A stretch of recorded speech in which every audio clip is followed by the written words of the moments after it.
So hello friends, welcome to this video. तो आज हम थोड़ी एलआरडीए की बात करेंगे। इसमें एक टॉपिक होता है मैक्सिमाइजेशन एंड मिनिमाइजेशन। ठीक है, तो उसके लिए एक सेट लिया है मैंने। We will try to cover this topic by approaching a set, और बहुत बढ़िया सेट है वो। ये सेट है कैट 2008 का, ये वाला सेट। जो ये चैप्टर है उसमें काफी पैटर्न्स बन सकते हैं, पर अभी भी one of the most primary patterns आप कई फॉर एग्जांपल कई स्टडी मटेरियल्स में देखेंगे। इस तरह के बिल्कुल सेम, मतलब डेटा अलग हो सकता है पर कॉन्सेप्चुअली सेम सेट मिलेंगे। तो 2008 या उसके पहले के जो कैट एग्जाम थे, ये बहुत रिसेंट नहीं है, पर तब के एग्जाम में कुछ इतने बेहतरीन पैटर्न्स आए हैं ना। चाहे आप क्वांट की बात कर लो, चाहे एलआरडी की बात कर लो, जिसने एक तरह से बेंचमार्क सेट करा है आएगी प्रिपरेशन में, कंटेंट क्रिएशन में और सेट बनाने में। एक बिल्कुल बैकबोन टाइप सेट्स होते हैं, ये उनमें से एक है। ठीक है, फॉर एग्जांपल इसी तरह से कुछ सेट और हैं। एक रूट्स एंड नेटवर्क्स का जो मैं अपकमिंग क्लास में करवाऊंगा। गेम्स एंड टूर्नामेंट के बहुत सारे सेट हैं। तो उसके बाद अगले सालों तक बहुत यूजफुल कंटेंट जब क्रिएट होता है, उसमें कई बार इन सेट्स को बेंचमार्क ले जाता है। इतने बढ़िया सेट्स हैं ये। ठीक है, क्लियर है बात। खैर, एक्चुअली बता दूं, this is a CAT from this is a sorry set from CAT 2008। ठीक, तो इस प्रिपरेशन को एक तरह से आपकी हेल्प करवाने के लिए, आप अच्छा कंटेंट देने के लिए, सिर्फ ऐसा नहीं कि हम 17 18 19 20 की बात कर रहे हैं। 2008 से पहले के भी मैंने काफी पेपर देखे हैं कि वहां से कैसे बढ़िया कंटेंट निकल के आ सकता है। ये रहा आपके सामने। ठीक है, so we will see maximization and minimization by the use of this particular set. ठीक, चलिए शुरू करते हैं। और देखिए फ्रेंड्स, मैक्सिमाइजेशन मिनिमाइजेशन थोड़ा ट्रिकी टॉपिक माना था, पर उसमें ट्रिकी कुछ भी नहीं। आपके बस दिमाग में दो बातें होनी चाहिए जो आपको ध्यान से देखना है। What is the constraint and what is the objective. अगर ये दो बातें दिमाग में क्लियरली आपके हैं, तो इनसे सिंपल चीज नहीं हो सकती। थोड़े केस ट्रायल करने पड़ते हैं आपको, और इसकी स्टैंडर्ड अप्रोच नहीं होती। It is a very subjective question, like any other LRDA question for that case. पर आराम से हो जाता है। कंस्ट्रेंट दिमाग में रखना और ऑब्जेक्टिव दिमाग में रखना, तो आपका माइंड अपने आप दोनों को ज्वाइन करके क्लिक करके आपको आंसर देगा। करें सॉल्व। ठीक है, आप चाहो तो इससे पहले खुद से ट्राई कर सकते हो।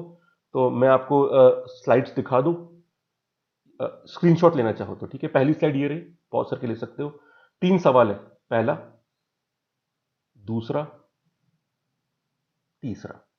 तो आप पहले ट्राई करना चाहो कर सकते हो, it will be good thing. पहले ट्राई कर लो, 5 मिनट में आराम से हो जाएगा, फिर देखना आपने सही किया नहीं किया। ठीक है, तो आइडियली तो मैं यही बोलूंगा आपसे कि थोड़ा पॉज करके स्क्रीनशॉट लेके ट्राई कर लेना, फिर सोल्यूशन देखना तो मजा आएगा। ठीक है, चलो शुरू करते हैं अपन। सो कुछ कॉलेजेस, अफिलिएटेड कॉलेजेस में एडमिशन के लिए यूनिवर्सिटी रिटन टेस्ट करवाती है। 4 सेक्शंस में, देर आर 4 डिफरेंट सेक्शंस। ठीक है, the maximum marks of these each section is 50 marks. ठीक, अब इस टेबल में there are individual cut off marks for the various sections by these 6 different colleges. ठीक है, और स्टूडेंट को एडमिशन तभी मिलेगा जब हिज और her marks are greater than और equal to the cut off marks in each section, और एग्रीगेट में भी कट ऑफ है वो भी पूरा होना चाहिए, भी तो आप जानते हैं। ठीक है, सेक्शनल भी क्लियर होना चाहिए अगर है कुछ, जैसे फॉर एग्जांपल कॉलेज 1 के डी सेक्शन में there is no cut off, और एग्रीगेट भी टोटल, मतलब टोटल भी इनसे आधा आना चाहिए आपका। तो सेक्शनल भी टोटल भी क्लियर करना है। वी नो दिस थिंग, हम भी एग्जाम देते ही रहते हैं अपन लोग, तो अब पता है अपने को। ठीक है, सो ये रहे 4 सेक्शन, 1 2 3 4। एग्रीगेट कट ऑफ यहाँ लिखे हैं, सेक्शनल अगर है तो यहाँ लिखे हैं, जहां नहीं लिखा मतलब वहां पे कोई सेक्शनल कट ऑफ नहीं है। मैक्सिमम मार्क्स 50 हैं, and these are the 6 colleges. ये रही पूरी कहानी, रूल समझ गए। आइए सवालों पे चलते हैं। उसमें टेबल मैंने अलग से बना दी है ताकि बार बार यहां वापस ना आना पड़े। Question number 1, Bhama God calls from, और अब देखो कंडीशन क्या दी है, उससे कंस्ट्रेंट कौन सा क्रिएट होता है और ऑब्जेक्टिव क्या है, दोनों को ध्यान रखना और आपका आंसर आराम से आ जाएगा। सिस्टमैटिकली अप्रोच तरीके से सोचोगे आप, इसलिए जो मैं बोल रहा हूं मैं वैसे ही सोच रहा हूं। तो सोच कैसी होनी चाहिए हमारी, प्रोसेस, थिंकिंग प्रोसेस का डायरेक्शन क्या होना चाहिए, उस पर स्पेशल ध्यान रखना। ठीक है, क्रूशल बात यह नहीं कि मैं आप सॉल्व कर पाए नहीं कर पाए, थिंकिंग प्रोसेस जरूरी है, जिससे क्वेश्चन की थ्योरी अगले अपकमिंग क्वेश्चन में क्रिएट होती है। तो इस इंसान को सारे कॉलेज से कॉल आ चुका है, that means we need to clear all the colleges. तो फिर मिनिमम मार्क्स, सिचुएशन हर समय इंटरेस्टिंग देता है कि कम से कम एग्रीगेट मार्क्स कितने होने चाहिए कि आप फिर भी सारे कॉलेज क्लियर कर दो। भाई मिनिमम मार्क्स तो 0 हो सकते हैं, पर हमें सारे कॉलेज कॉलेज क्लियर भी करने हैं। चलो देखते हैं। देखो फ्रेंड्स, सबसे प्राइमरी रिक्वायरमेंट होता है आपका सेक्शनल कट ऑफ क्लियर होना चाहिए। तो पहले काम करते हैं, सारे सेक्शनल कट ऑफ क्लियर करवा देते हैं, और फिर देखते हैं उसके बाद टोटल कितना बन रहा है।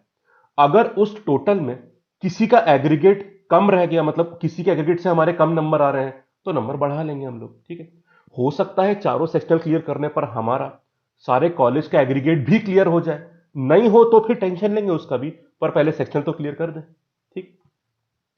क्योंकि अगर मान लो एग्रीगेट में आपने ले लिया कि भाई चलो हाईएस्ट 180 है तो हमारे 180 नंबर आ गए, बट सेक्शनल में कैसे बांटोगे उसको आप, दैट इज ऑल्सो कंसर्न ना, ठीक। चलो देखते हैं। सो लेट अस सी, इसमें हमें मिनिमम 45 नंबर चाहिए होंगे, तो हमारे सारे कॉलेज कट ऑफ क्लियर हो गए। इसमें भी 45 नंबर चाहिए, इसमें 46 चाहिए, दिस इज द हाईएस्ट, ठीक है।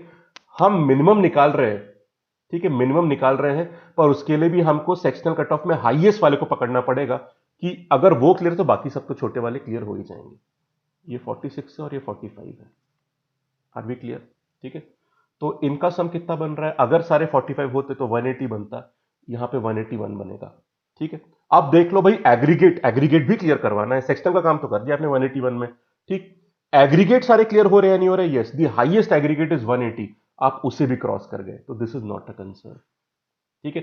अब आप बोलोगे सर 180 पे आंसर नहीं आ रहा क्या, क्योंकि एक ऑप्शन 180 भी है, नहीं आ पा रहा, क्योंकि 180 करोगे तो आपको इन चारों सेक्शन में से एक नंबर कम करना पड़ेगा, तो डेफिनेटली कोई एक कॉलेज मिस हो जाएगा आपका, और अपन को सारे कॉलेज क्लियर करने हैं। और ऑप्शन में देखो, ए ऑप्शन क्या था, 180, तो आपको यहां से कंफ्यूज करने का, कुछ कुछ स्टूडेंट्स होते हैं जो इसमें कंफ्यूज होते हैं कि वो यहां पे 180 उठा लेते हैं, उनको लगता है कि 180 पे सारे कॉलेज क्लियर हो गए, सबके एग्रीगेट क्लियर हुए, पर सेक्शनल फिर भी छूट जाएगा, आपको दोनों का ध्यान रखना है, इसलिए ए ऑप्शन नहीं, बी ऑप्शन आंसर है। हल्की सी थिंकिंग प्रोसेस में गलती होने पर सिली मिस्टेक हो सकती है, सावधान रहना पड़ेगा। चलो भाई अगला सवाल करते हैं। चार्ली को दो कॉलेज से कट ऑफ क्लियर हो रहा है, तो मिनिमम मार्क्स कितने हो सकते हैं। अब देखो, मन में क्या आना चाहिए आपके दिमाग में, सबसे कम मार्क्स पे हमें एग्जैक्टली 2 कॉलेज क्लियर करवाने हैं।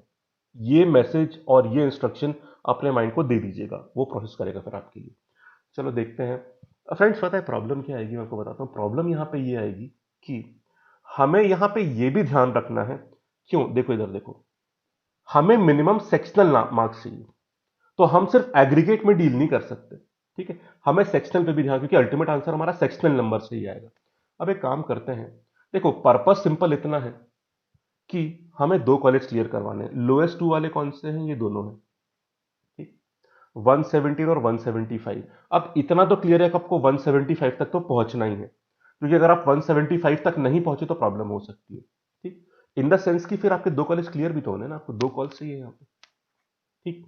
अब एक पर्पस मेरे समझ में आता है, जो थिंकिंग होनी चाहिए, दो कॉलेज क्लियर करने हैं और मिनिमम सेक्शन के नंबर कितने हो सकते हैं, तो डेफिनेटली हम लोग बाकी तीन को मैक्सिमाइज करेंगे, हम लोग बाकी तीन को मैक्सिमाइज करेंगे और चौथे वाले को मिनिमाइज कर देंगे। हमें चारों का मिनिमम नहीं चाहिए, सब में आप बहुत सारे नंबर बांट दो, पर किसी एक का सबसे कम कितना हो सकता है, तो किसी एक पर्टिकुलर सेक्शनल को आपको मिनिमाइज करना है, तो बाकी तीन को मैक्सिमाइज करना ही पड़ेगा। चलो देखते हैं क्या करें इसमें। एक आइडिया है मेरे पास, वो आइडिया ये है, we can do one thing that, हम तीन में फॉर एग्जांपल, देखो इन दोनों की आपको बात करनी है, अब इन दोनों में देखो आप, यहां कट ऑफ का कंस्ट्रेंट है, इन दोनों में कोई कट ऑफ ही नहीं है यार, कितनी अच्छी बात है हमारे लिए, मतलब इसमें जीरो नंबर भी आ गए ना आपके, तो भी प्रॉब्लम सॉल्व है। फिर जीरो हम अफोर्ड नहीं कर पाएंगे, मैं एग्जांपल दे रहा हूं, जीरो मार्क कर दें क्या, नहीं। अगर आप ये जीरो जीरो कर दिए, मतलब इसमें जीरो जीरो आ गए आपके, इसमें जीरो जीरो आ गए, आपका एग्रीगेट कट ऑफ नहीं बन पाएगा, वो भी तो बनाना है ना आपको, इसलिए जीरो की तरफ अट्रैक्ट मत होना, जबकि जीरो ऑप्शन में है, ठीक है। आप देख रहे हो बार बार वो आपको कहां घुमाना चाह रहा है, वो बार बार चाह रहा है कि या तो आप सिर्फ सेक्शनल के बारे में सोचो या एग्रीगेट के बारे में सोचो, सिर्फ एक के बारे में सोचोगे तो जो गलत आंसर आएगा वो उसने सही आंसर से पहले लिख रखा है, यही वो हमें ट्रैप करना चाहता है, हम ट्रैप नहीं होंगे, ठीक है। तो एक काम करते हैं, let us do one thing, let us target this thing, बाकी में जितना मैक्सिमम है दे दो आप, 50 नंबर, 50, 50 इज द मैक्सिमम, उससे ऊपर जा नहीं सकते, 50 नंबर, ठीक है। कितने नंबर आ गए आपके, बताइए कितने नंबर आ गए, 150, ठीक है। अब आपको 175 तक, 171 नहीं, आपको दूसरा सेकंड लास्ट कॉलेज भी क्लियर करवाना है, तो आपको 175 तक पहुंचना है, तो इन सेक्शन का रिक्वायरमेंट कुछ नहीं था, पर एग्रीगेट मिनिमम 175 बनाने के लिए आपको यहां 25 मार्क्स देने होंगे, तो सी ऑप्शन आंसर आ जाएगा। अब यहां पे एक और गलती क्या हो सकती है, कुछ लोग बोलेंगे सर 150 बना लिए, बात समझ में आ गई, मिनिमाइज के लिए सर 21 दे दो ना, तो 171 बन जाएगा, दे सकते हैं, पर फिर दो कॉलेज क्लियर नहीं हुए ना आपके, कॉलेज दो क्लियर करवाने हैं आपको, तो द आंसर इज 25। तो देख रहे हो, ट्रैप बैठे हैं यहां पे बिल्कुल, कि थोड़ी भी गलती कहीं पे कर दी आपने तो गलत आंसर दिख जाएगा। और एग्जाम में एक समस्या होती है फ्रेंड्स, अगर आपको गलत आंसर ऑप्शन में दिख जाए ना, तो मतलब एक अंदर से फीलिंग आती है ना कि यार कुछ भी आंसर आप सोचो और वो दिख जाए आपको, तो फिर हम लोग इमोशनल हो जाते हैं यार कि चलो कुछ तो मैच किया, मार्क कर डालो उसके ऊपर। That can be a wrong answer, right? खैर कोई बात नहीं, तो क्लियर होगी बात। तो अब देख लो सेक्शनल मतलब इस मैक्सिमाइज और मिनिमाइज में क्या खेल है पूरा। If you are 100% careful, nobody can stop you, और आंसर बहुत जल्दी आ जाएंगे। बस थिंकिंग प्रोसेस का डायरेक्शन सही होना चाहिए, जो मैं आपको समझाने का प्रयास कर रहा हूं, एफर्ट कर रहा हूं। पर अगर थोड़ी भी गलती कर दी आपने, तो गलती भी बहुत जल्दी होती है। तो there is a very thin line between the right answers and the wrong answers. Last सवाल देख लो, फिर आई थिंक कहानी समझ में आ जाएगी। ठीक, अच्छा मैं चाहूंगा अगर आपने अभी तक ट्राई नहीं किया, एक बार पॉज करके ट्राई करो ना इसको। अब तो दो बता दिए मैंने आपको, प्लीज पॉज करिए और एक बार ट्राई करो। अब इसका आंसर तो निकालो, आप देखते हैं आप पता है नहीं पता। तो मैं आगे बढ़ रहा हूं, पर मैं आपसे उम्मीद करूंगा कि आप पॉज करके इसको ट्राई करेंगे। आदित्य को एक भी कॉल नहीं आया है। He did not get a call from even a single college, मतलब जीरो क्वालिफिकेशन होना चाहिए आपका फॉर एनी कॉलेजेस, आप किसी में भी एडमिशन नहीं पा पाए। तो आपका क्वालिफाई वाली अल्टीमेट जीरो क्वालिफिकेशन बननी चाहिए। तो आपके मैक्सिमम एग्रीगेट कितना बन सकता है? बेहद मजेदार सवाल। उसने पूरी सिचुएशन पलट दी। क्या पलट दी? आपके हाईएस्ट मार्क्स कितने आ सकते हैं कि फिर भी आप किसी भी एक कॉलेज के लिए क्वालिफाई ना करो, किसी भी कॉलेज में एडमिशन ना मिले आपको? ठीक है, मिनिमम तो जीरो, भाई जीरो नंबर ले कोई एडमिशन नहीं मिला। पर ऐसे कौन लोग हो सकते हैं जिनके नंबर मैक्सिमम पॉसिबल आ गए पर कॉलेज फिर भी नहीं निकला? ये चलो देखते हैं। ठीक है, तो अब इसमें कैसे करें? हमें उसे डिस्क्वालीफाई करवाना है। तो फ्रेंड्स अब इसमें ना थोड़ा थोड़ा तिकड़म लगाते हैं, मतलब थोड़ा ब्रेनस्टॉर्मिंग करते हैं। एक काम करते हैं, आपको नंबर हाईएस्ट चाहिए, तो मेरा बस चलो तो मैं 50-50 नंबर बांट दूं, पर डिस्क्वालीफाई भी करवाना है। अब देखो मेरे दिमाग में एक चीज आ रही है, ये देख रहे हो आप? सबसे ज्यादा कट ऑफ सेक्शन सी रख रहा है, 4 कॉलेज रख रहे हैं इसको। अगर आप यहां पे देखो 43 और ये 42 हो गया ना, अगर मैं यहां पे लिख दूं 41, 41 मानो में लिख दिया यहां पे, उससे आप 4 कॉलेज के लिए अपने आप डिस्क्वालीफाई हो गए, मतलब खेल ही खत्म आपका। ठीक है, बात समझ रहे हो नहीं समझ रहे हो? क्लियर? तो अगर यहां यहां पे आप, कहां गया, हाँ, यहां पे 41 नंबर अगर आपके आए, तो आप डिस्क्वालीफाई ऐसे ही हो गए। कौन से कॉलेज में? कॉलेज 1 गया, कॉलेज 2 गया, कॉलेज 3 गया, कॉलेज 5 गया। तो जिस सेक्शन पे सबसे ज्यादा कंडीशन लगाई जा रही थी कॉलेज के लिए, हमने उसी को इस्तेमाल कर लिया। और 41 नंबर, मतलब लोएस्ट से एक नंबर कम। 42 मत लाना वरना क्वालिफाई करते हो कॉलेज 1 के लिए। तो देखो 4 कॉलेज तो खत्म। अब हमारे एग्रीगेट या सेक्शनल, बाकी सेक्शन में टोटल में गिवन कट ऑफ से ज्यादा भी आए, फिर भी आप डिस्क्वालीफाई हो चुके हो इन चारों में। बाकी दोनों का हिसाब और देख लो, बाकी दोनों का हिसाब यहां से बन सकता है। 45 और 44, इधर 43 नंबर ले आओ, तो अब बाकी दोनों में भी डिस्क्वालीफाई हो गए। बिल्कुल एज पे आके आपने इन दोनों को, और सबसे कम मेहनत कर दी आपने। किसी भी और में करते, फॉर एग्जाम्पल अगर सेक्शन बी को डील करते हैं तो यहां पे आपको 40 लाने पड़ते, बाकी को ढूंढना पड़ता कि उन्हें डिस्क्वालीफाई कैसे करें, झंझट ज्यादा होता और नंबर और कम हो रहे थे आपके। यहां पे नंबर को ज्यादा कम करने की जरूरत नहीं पड़ी, फिर भी पूरे 6 के 6 कॉलेज गायब कर दिए आपने। और कॉम्बिनेशन देखो कितना बढ़िया बना, 4 यहां से 2 यहां से। अब आप हर कॉलेज के लिए डिस्क्वालीफाई हो, तो बाकी में आपके नंबर मैक्सिमम 50-50 भी आ जाए, because we have to maximize the aggregate, still disqualify होना है। तो बाकी में 50-50 भी कर दो, प्रॉब्लम नहीं होगी।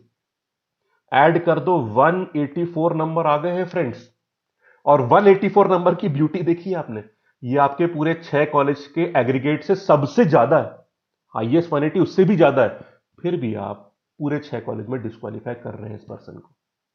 बस यही करना था। 184 ऑप्शंस में है क्या? ये आंसर आ गया। तो the answer is B option, C option और सी ऑप्शन। अगर आपने ये अपने आप से किया तो बताना कमेंट बॉक्स में कि सही कर पाए थे नहीं कर पाए थे। ठीक, तो ये था हमारा एक टिपिकल बहुत important set from CAT 2008 in maximization and minimization. अब एक बात बताओ फ्रेंड्स, ये है टिपिकल एलआरडीए के सवाल। इसको मुश्किल से भी देखा जाता है, पर फ्रेंड्स सोचना यार, अब इतनी क्लासेस हम कर चुके हैं, एलआरडीआई चैलेंजिंग है डेफिनेटली, पर मुश्किल नहीं, मजेदार है। So it will be a better thing कि हम चैलेंजिंग वर्ड का इस्तेमाल करें, क्योंकि अगर दिमाग सही काम कर गया तो कितना मजा आ रहा है दिमाग लगाने में। आप खुद सोचो कि क्या बढ़िया सिचुएशन है कि भाई नंबर हाईएस्ट ले आओ पर डिस्क्वालीफाई करवा दो। ठीक, नंबर मिनिमम ले आओ पर सब में क्वालिफाई करवा दो, या एग्जैक्टली 2 कॉलेज में करवाओ। तो आपका दिमाग टेस्ट कर रहा है सिंपल कंडीशंस में। अगर आप पैनिक कर गए तो ये सब मेस लगता है कि क्या हो रहा है। अगर दिमाग सही काम करके कॉन्फिडेंस से, तो मजा आता है सॉल्व करने में। ठीक है, तो चलिए फ्रेंड्स, ये बात थी थोड़ी मैक्सिमाइजेशन और मिनिमाइजेशन की।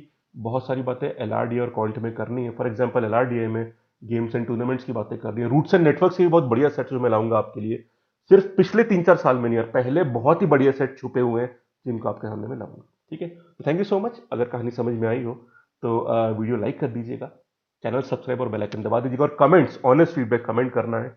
अच्छा या बुराई जो भी लगती है, you can honestly express that in the comment section. It will be motivation and a feedback for us. Thank you so much, have a nice day. अगले वीडियो में मुलाकात होगी आपसे, तब तक टेक केयर।